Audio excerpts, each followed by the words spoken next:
কোথায় কষ্ট হচ্ছে আপনার মহারাজ?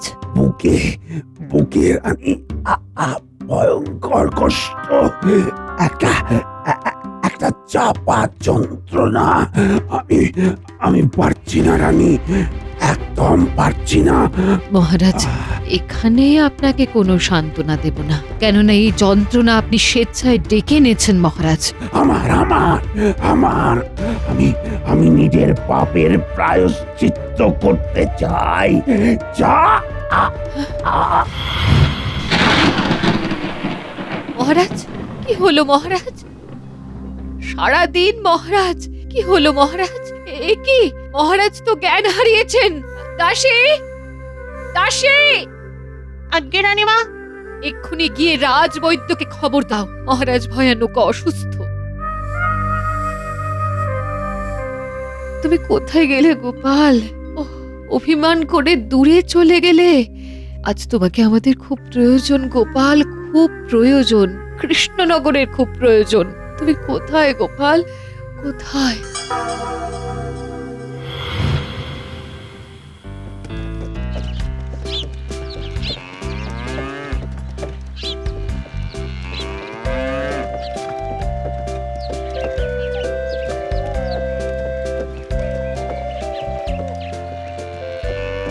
বলি, এতদিন ধরে রাজ সেবা করার এই মূল্য তোমাকে দিলেন মহারাজ? আহা, চুপ করো গিন্নি, আমরা এখনো কৃষ্ণনগরের সীমা অতিক্রম করিনি। রাখো তোমার কথা। না না গিন্নি, আমি মহারাজের কোনো দোষ দেখি না। জানো তো, একটা কথা আছে, দশচক্রে ভগবানও ভূত হয়, এটাও ঠিক সেই রকম, বুঝলে? মহারাজ নিজের ভুল ঠিক বুঝতে পারবেন গিন্নি। তখন অনেক দেরি হয়ে যাবে। হ্যাঁ, না না, দেরি কিছুই না। মহারাজ আমাকে ডাকলে আমি আবার ঠিক যাব, এটা তুমি ঠিক বুঝবে না গিন্নি। এটাকে বলে দেশভক্তি, বুঝলে? যদি আমি খবর পাই যে আমার দেশ সংকটে, মহারাজ সংকটে, তখন আমি আমার বুদ্ধি নিয়ে মহারাজকে উদ্ধার করতে ঠিক আসবো। এটা আমার কর্তব্য গিন্নি।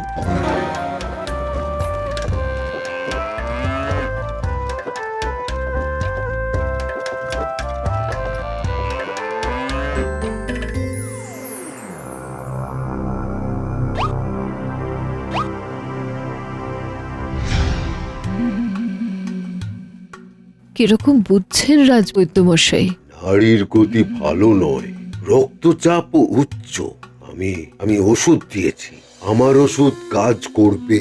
24টা ঘন্টা মহারাজের রক্তের সাথে মিশতে দিন রানীমা, তারপর দেখুন। রানীমা, মহারাজ যতদিন না সুস্থ হচ্ছেন ততদিন আপনি এই রাজ্য শাসনের ভার নিন। সর্বনাশ, বিজ্ঞানী তো আমার বাড়া ভাতে ছাই দিতে এসেছে। উফ, বিজ্ঞানী, এটা তুমি কি বলছো? রানীমা মহারাজকে ছেড়ে কিভাবে রাজ্য শাসনের দায়িত্ব নেবেন? আমাকে 2 দিন ভাবতে দিন। রাজ্যের স্বার্থে আমি সবকিছু করতে প্রস্তুত। না, আর বাড়তে দেওয়া যাবে না। এই সুযোগ আমাকে কাজে লাগাতেই হবে। আমাকে রাজা হতেই হবে, হতেই হবে। এখন আপনাদের একটাই কাজ, গোপালকে খুঁজে বার করতে হবে। গোপালকে চাই, এই কৃষ্ণনগরে গোপালের খুব প্রয়োজন। বিজ্ঞানী, আপনি সেনাপতিকে আদেশ দিন। আমরা সবাই চাই গোপালকে। আমি এক্ষুনি সেনাপতিকে খবর পাঠাচ্ছি। রানীমা, রানীমা, আমার ওষুধ কাজ দিচ্ছে, মহারাজ খুব দ্রুত সেরে উঠবেন। আর আমাকে আটকাতেই হবে, আটকাতেই হবে। আপনার হাত যশ রাজবৈদ্য মশাই, আপনার ওপর আমার অগাধ বিশ্বাস। কিন্তু আমি জানি মহারাজ শুধুমাত্র সুস্থ হয়ে উঠবেন গোপাল ফিরে এলে। গোপাল এখন কোথায়?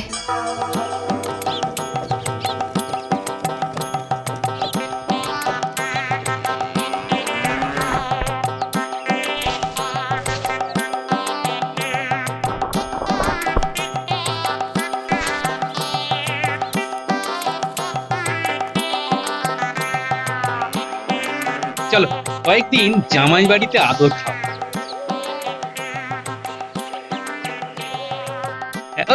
ওই তো বাবা জীবন আসছে। ওমা বাবা, কি খবর? এই কয়েকটা দিন তোমাদের এখানে থাকতে এলাম বাবা জীবন। বেশ তো বাবা, থাকুন না কয়েকদিন। বেশ বেশ, তাহলে তো বাকি কটা দিন এই জামাইয়ের আশ্রয়ে কাটিয়ে দিতে পারি। বেশ তো বাবা।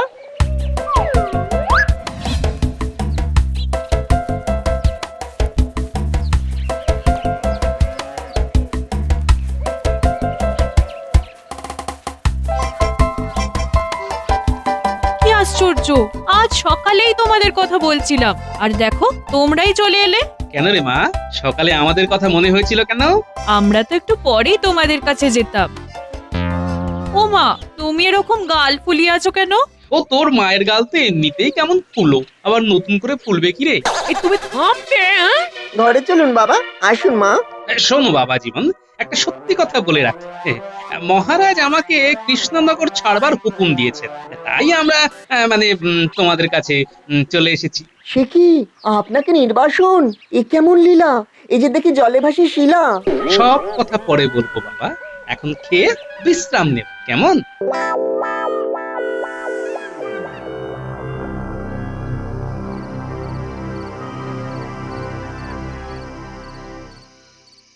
একটা দারুণ সুযোগ এসেছে, এই সুযোগকে কিছুতেই হাতছাড়া করা যাবে না। মহারাজকে আর মহারানীকে গৃহবন্দী করতে হবে। আমরা এইসব কাজ করতে ওস্তাদ, আমাদের সুযোগ দিয়ে একবার দেখুন বটাঘটা কি ঘটনা ঘটাতে পারে। বটা ঘটা থাকতে আপনার চিন্তা কিসের? সেনাপতিকে হাত করুন, রাজ জ্যোতিষীকে হাত করুন। বিজ্ঞানীকে রাজসভা থেকে সরাতে হবে। রানীমা বিজ্ঞানীকে দায়িত্ব দিয়েছেন গোপালকে ফিরিয়ে নিয়ে আসার জন্য। তাহলে আজ বিজ্ঞানীর বাড়ি গিয়ে একটু হেসে দেবো। ভূতের হাসি হেসে দিয়ে আসবো। শোন, তোরা যা ভাবছিস সে খুব সহজ নয়। বিজ্ঞানী ভীতু নয়, ও খুব কঠিন ধাতের মানুষ। গোপালকে যেভাবে কৃষ্ণনগর ছাড়িয়েছেন ঠিক সেইভাবে বিজ্ঞানীকে তাড়ানো যাবে না? না না না না, এক ওষুধ সব রোগে লাগে না, বিভিন্ন রোগের বিভিন্ন ওষুধ। আজ রাতটা একটু ভাবি, কাল সব জানাবো। আমার প্রথম কাজ হবে সেনাপতিটাকে হাত করা। সেনাপতিকে হাত করা। প্রহরী, রানীমার সাথে দেখা করতে চাই। আপনি একটু অপেক্ষা করুন বিজ্ঞানী, আমি খবর পাঠাচ্ছি। দাসে দাসে, রানীমাকে গিয়ে খবর দাও, বিজ্ঞানী রানীমার সঙ্গে দেখা করতে চান। আমি এক্ষুনি খবর দিচ্ছি।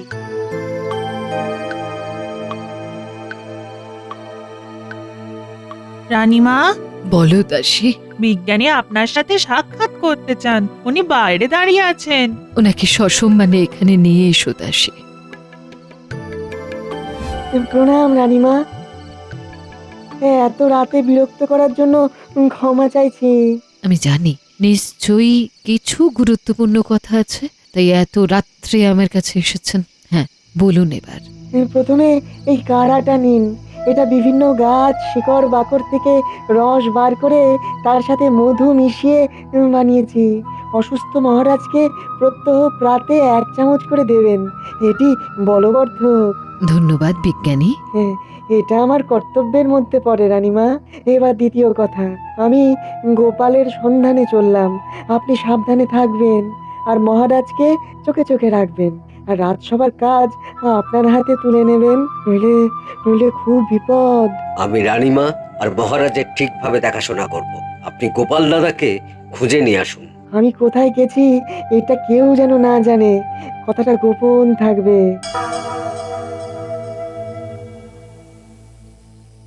এবার বলুন বাবা, ঘটনাটি কি? কয়েকদিন বিভিন্ন কারণে রাজসভায় যেতে দেরি হচ্ছে। সবাই যে ইচ্ছাকৃত তা কিন্তু নয়, এর মধ্যে তোমার শাশুড়ি মারও শরীর খারাপ ছিল। হ্যাঁ, আমি এর মধ্যে বেশ কিছুদিন ভুগেছি। হ্যাঁ, এর মধ্যে আমার একটু অর্থের প্রয়োজন হয়েছিল, তা মহারাজকে বলতেই। আচ্ছা গোপাল, তোমার কি এত অর্থের প্রয়োজন? সব সময় হাত পেতেই রেখেছো। মহারাজ তো তোমাকে বেশ ভালোই বেতন দেন, তা সেগুলো কি মাসের 10 দিনেই খরচা হয়ে যায়? মন্ত্রী তো এটা ঠিক বলেছে গোপাল, এর মধ্যে তুমি বেশ কিছুদিন কামাই করেছো, কিন্তু আমি তো তোমার বেতন কাটিনি। কাটা উচিত ছিল মহারাজ, কাটা উচিত ছিল। মোহর তো আর গাছে ফলে না যে নাড়ালাম আর টপাটপ পড়লো। মন্ত্রী মশাই, আপনিও তো বহুবার কামাই করেছেন, নিজের দিকটা একটু দেখুন। অনেকবার মিথ্যে বলে মহারাজ থেকে অর্থ নিয়েছেন। মিথ্যে কথা, তুমি মিথ্যা কথা বলে আমার সম্মান নষ্ট করছো। মহারাজ, আমি আপনার মন্ত্রী, আমাকে এইভাবে আপনার সামনে অপমান করছে। আর নিজের বেলা আঁটিসুটি আর পরের বেলা দাঁত কপাটি। হ্যাঁ, আপনি মন্ত্রী নয়, ষড়যন্ত্রী। দেখুন দেখুন মহারাজ, দেখুন আমাকে কি জাতা ভাষায় অপমান করছে। আমি বলতে বাধ্য হচ্ছি এটা আপনার প্রশ্রয়ের জন্যই হয়েছে। গোপালের এই কাজ মোটেই সমর্থনযোগ্য নয়। রাজ্যের মন্ত্রীকে অপমানের অর্থ হলো রাজ্যকে অপমান করা। বেশ, আমি তাহলে গোপালকে শাস্তি দিলাম, নির্বাসন। গোপাল, কাল সূর্যোদয়ের পূর্বেই কৃষ্ণনগর থেকে তুমি চলে যাবে। এই হলো সেই ঘটনা। ওখানে আমার পক্ষে আছে বিজ্ঞানী, পণ্ডিত আর সভাপতি। মহারাজ পারলেন আপনাকে নির্বাসন দিতে? এই রাজার জন্য তুমি কি না করেছো আমি ভাবতে পারছি না বাবা। মহারাজের দোষ নেই রে মিনুমা। মহারাজের মনটাকে এমন ভাবে বিষিয়ে দিয়েছে সবাই যে উনি দশচক্র ভগবান ভূত দেখেছেন। বাবা জীবন, আমার মনে হয় মহারাজ এখানে লোক পাঠাবেন, বুঝলে? আমি মুড়ো ঝ্যাঁটা নিয়ে দুধ দূর করে তাড়িয়ে দেবো, আপনি চিন্তা করবেন না বাবা। দুদিকের লোক আসতে পারে, মন্ত্রীও লোক পাঠাতে পারে। তখন তুমি ওই কাজটি করো। হ্যাঁ, ওই মুড়ো ছেঁটা নিয়ে সপাক করে মেরে ভাগিয়ে দিও। আর মহারাজের তরফ থেকে লোক এলে আমার কাছে নিয়ে আসবে। মহারাজের লোক বলতে রানীমার লোক, বিজ্ঞানী, সভাকবি আর পণ্ডিত, এই তিনজনের একজন আমার খোঁজে আসবেই আসবে। কেন? রানীমার লোক কেন? মহারাজের নয় কেন? মহারাজের রাগ হয়তো এখনো ভাঙেনি, কিংবা মহারাজ নিজে মুখে বলতে পারছেন না, ওই রানীমাকে দিয়ে বলাচ্ছেন।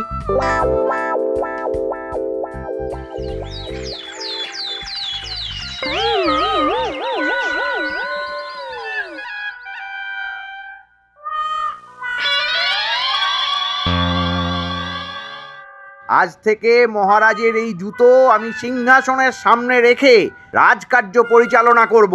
সাধু সাধু, মহারাজের প্রতি কি অসাধারণ ভক্তি! ভক্তির পরকাষ্ঠা।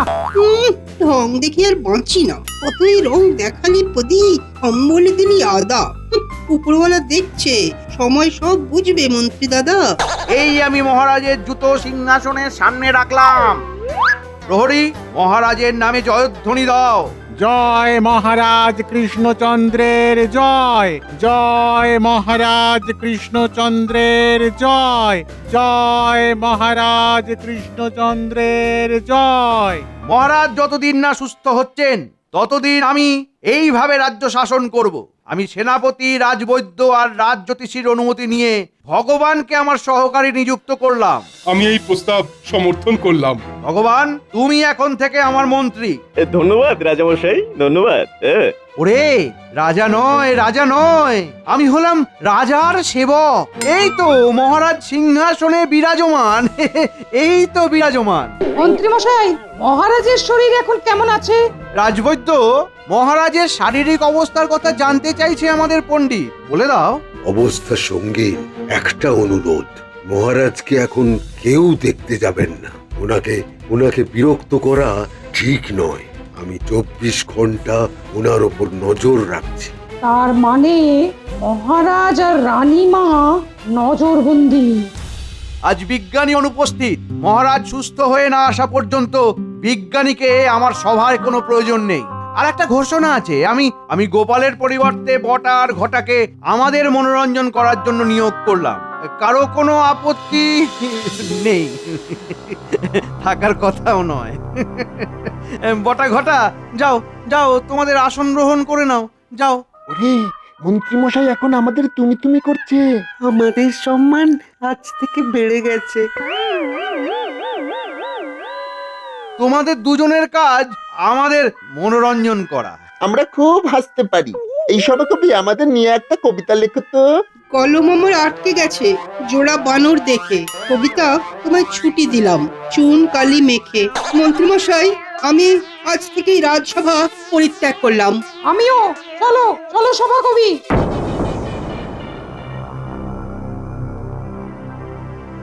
দুটো আপদ কমে গেল। বটা ঘটা, কাল থেকে সারা রাজ্যে রটিয়ে দাও। গোপালের জন্য মহারাজ অসুস্থ। গোপালকে মহারাজ নির্বাসন দিয়েছেন। যে বা যারা গোপালের হয়ে কথা বলবে তা রাজদ্রোহের শামিল। যাও। মন্ত্রীমশাই, থুড়ি রাজার সেবক, আপনি বটা ঘটাকে ছেড়ে দিন। ওই কাজ আমি ঢেঁড়াওয়ালাকে দিয়ে করিয়ে দেব।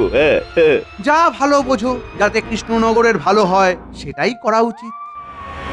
ধুর, ভালো লাগছে না। গোপাল দাদু কোথায় যে গেল কে জানে। কোনো খবর না দিয়ে গোপাল দাদু কোথায় গেল? এরকম তো কোনোদিন হয় না। আমার তো মনে হয় গোপাল দাদু কোনো বিপদে পড়েছে। এইরকম তো হয় না।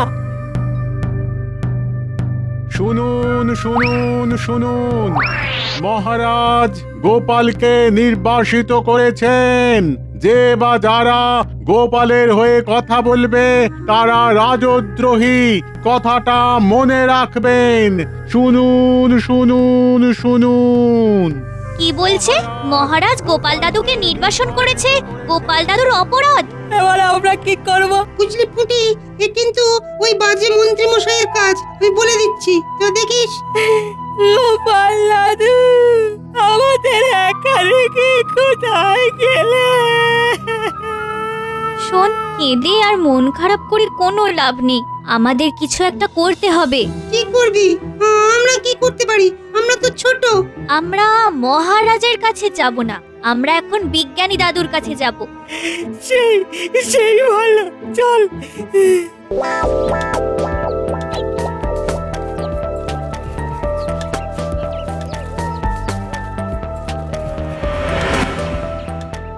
বিজ্ঞানী দাদু তো নেই, এবার কি হবে? কিভাবে আমরা জানতে পারবো? কার কাছে জানতে পারবো?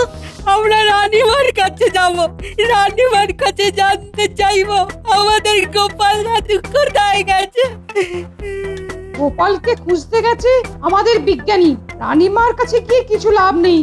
রানীমা আর মহারাজকে মন্ত্রী নজরবন্দি করে রেখেছেন। তাহলে কি হবে পণ্ডিত মশাই? এই দুষ্ট মন্ত্রীর কি সাজা হবে না? নিশ্চয়ই হবে। আমরা সবাই গোপালের মুখের দিকে তাকিয়ে বসে আছি। আসবে গোপাল, ফিরবে কপাল।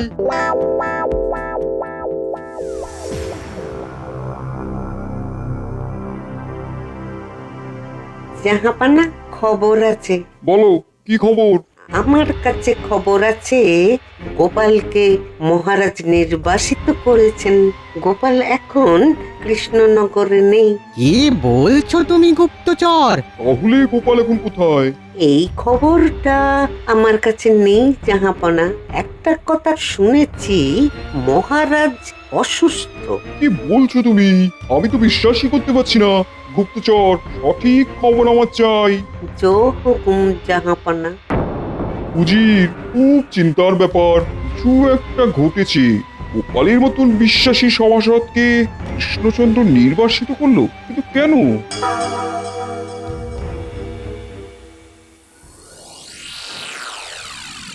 আমি জানতাম যে তুমি তোমার মেয়ের বাড়িতে আসবে। আমি আর কোথায় যাব বিজ্ঞানী? জামাইয়ের কাছে আসার একটাই কারণ, আমার জামাই বাড়ি কৃষ্ণনগরের খুব কাছে। ডাক পড়লেই যাতে যেতে পারি। তোমার চলে যাওয়ার পরই মহারাজ অসুস্থ হয়ে পড়েন। আমি খুব চিন্তায় আছি গোপাল। মন্ত্রীমশাই মহারাজের ক্ষতি করতে পারে। শিখি, তবে তো খুব বিপদ বাবা। আমাদের কি করতে হবে? বিজ্ঞানী, তুমি আমি মুর্শিদাবাদ যাব, নবাব বাহাদুরের সাহায্য নিতে হবে। আমার মনে হয় নবাব বাহাদুরের কাছে সব খবরই আছে। বেশ, তাহলে কাল সকাল সকাল আমরা রওনা দেব। বাবা জীবন, তুমি কাল তোমার শাশুড়ি মা আর মিনুকে নিয়ে কৃষ্ণনগরে চলে যাও। ঠিক আছে, তাহলে কাল আমরা মুর্শিদাবাদ যাচ্ছি আর আমরা যাচ্ছি কৃষ্ণনগর।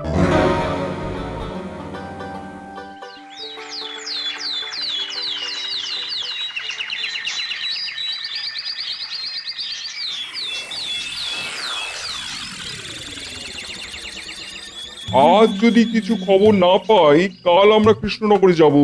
বিষয়টা নিয়ে আমার কিন্তু খুব চিন্তা হচ্ছে, বিশেষ করে গোপালের জন্যে। আচ্ছা জাহাপানা, এটা ওই মন্ত্রীর কোনো কারসাজি নয় তো? হতে পারে, এটা তো আমার মাথায় আসেনি। নবাব বাহাদুরের জয় হোক। কি গোপাল, তুমি এখানে? তোমাকে কৃষ্ণচন্দ্র নির্বাসিত করেছে? আস্তে আস্তে নবাব বাহাদুর, আমি একটা একটা করে আপনার প্রশ্নের উত্তর দিই। আপনার প্রথম প্রশ্ন, আমি এখানে কেন? এক কথায় উত্তর, আপনার সাহায্য নিয়ে মহারাজ আর রানীমাকে উদ্ধার করব। এই ব্যাপারটা নিয়ে একটু আগেই আমাদের মধ্যে আলোচনা হয়েছে। নবাব বাহাদুর, আমাদের হাতে সময় কিন্তু বেশি নেই। কালকের মধ্যে মন্ত্রীকে গ্রেফতার করতে হবে আর মহারাজকে আবার তার সিংহাসনে বসাতে হবে। ঠিক আছে ঠিক আছে, আমি দুধ পাঠিয়ে দিচ্ছি। কাল ওই বজ্জাত মন্ত্রীর রফা রফা করবো। উজির, দুধকে পাঠিয়ে দাও, তারপর দেখছি কত ধানে কত চাল। আমি এক্ষুনি পাঠাচ্ছি জাহাপানা। নাও নাও নাও নাও, তোমরা দুজনেই এখন বিশ্রাম নাও, কাল সকালেই আমরা যাত্রা করব।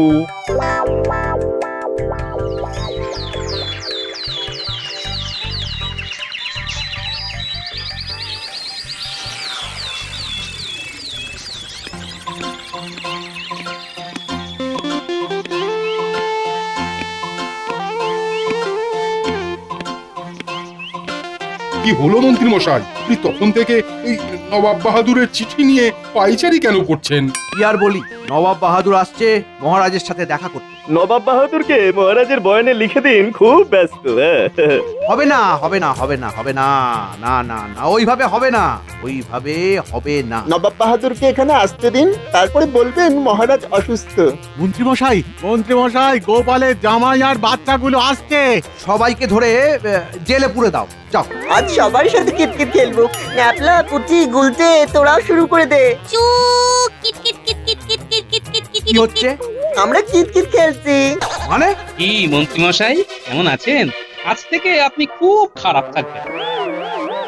কি দুধ, আমার চিঠির কি উত্তর দিল মন্ত্রী? দেবার আর সময় পেলাম কোথায়, হঠাৎ তো এসে গেলেন। যাও যাও, কৃষ্ণনগরের রাজা কৃষ্ণচন্দ্রকে নিয়ে এসো। আমি যাচ্ছি নবাব বাহাদুর। আমি গোপালের কাছে সব শুনেছি, আর তাতে যারা যারা সাথ দিয়েছে তাদের সবাইকেই কারাগারে ঢোকাবো। নবাব বাহাদুর, এই আমার মহারাজ আর এই আমার রানী। আমি তোমার উপর খুব খারাপ ব্যবহার করেছি গোপাল। মহারাজ, আগের কথা ভুলে যান, আমরা নতুন করে শুরু করি। নবাব বাহাদুর, আপনাকে যে কি বলে ধন্যবাদ দেব। আমার কোনো কৃতিত্ব নেই, থাকলে গোপাল ফিরবে কপাল। হ্যাঁ